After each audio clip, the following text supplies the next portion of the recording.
Hello, BookTube. I've got a tiny bit of mail for you here, 2 periodicals and 2 packages. We'll see if we can get through it without too much trouble. One periodical is The Nation, about a the cover story is about a Trumpian political candidate trying to make it in 2022. The books coverage, which is what I go to The Nation for, is not particularly up my line this issue. I'll read the pieces because they're nice and long. But I don't think there'll be anything in the way of resonance for me.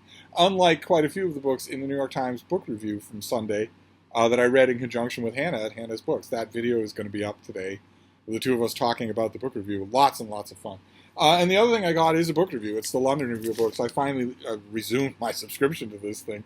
And the main thing that's going to interest me here, I know, is this thing.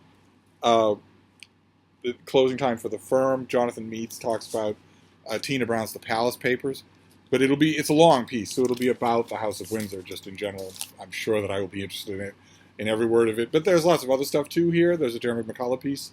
He's always worth reading. But then we've got the 2 packages here. So let's see what crops up here. Might be something up Steve's alley, you never know. Okay. Yeah, this first one certainly seems up Steve's alley. This is by Ben Bolin, and it's called Stuff They Don't Want You to Know. As you can see, it's coming out in October. Stuff They Don't Want You to Know. I don't have a sheet for it, but we'll just read it here. Conspiracies didn't always seem so clear and present. It used to be that people with tinfoil hats who were convinced of secret messages coming through the radio were easily disregarded as kooks. But these days, conspiracies feel alive and well.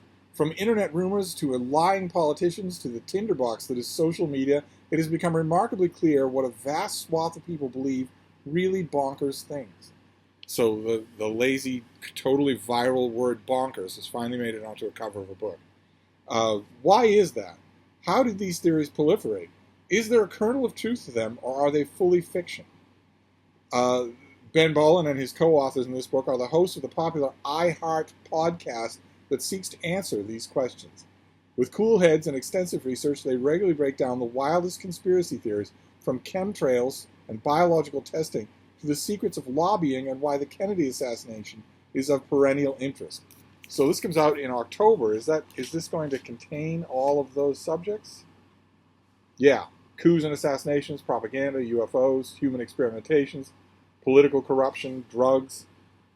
And I guess these are the guys on the podcast glorifying themselves in their book. I guess that's the case. I don't listen to podcasts. Do any of you know the iHeart podcast?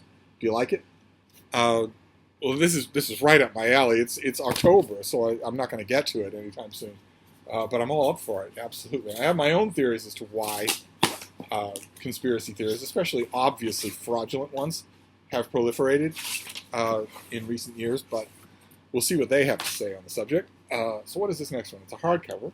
Oh, okay. We saw this already. Great. This is the finished copy of Ricardo Herrera's book, Feeding Washington's Army, Surviving the Valley Forge Winter of 1778. So a familiar subject for historians to go back to Valley Forge and figure out how Washington kept his army together during a terrible winter when most of them didn't even have shoes. I don't have a sheet for this. I'm assuming this is out already. Is this Oxford? UNC Press.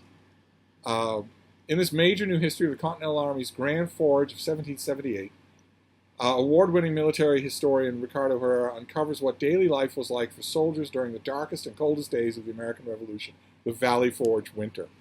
We'll see how much he uncovers or how much he just relies on Joseph Plum Martin. Here, the Army launched its largest and riskiest operation, not a bloody battle against British forces, but a campaign to feed itself and prevent starvation or dispersal through the long encampment.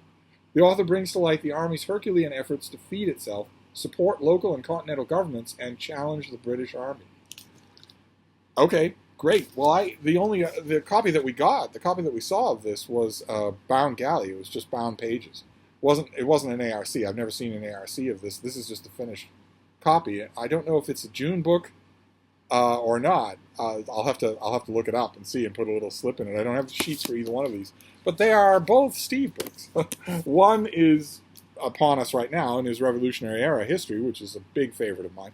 And the other is conspiracies, and it sounds like they'll be intelligently discussed. But also a big favorite of mine. This one's way down the road, don't have to think about it.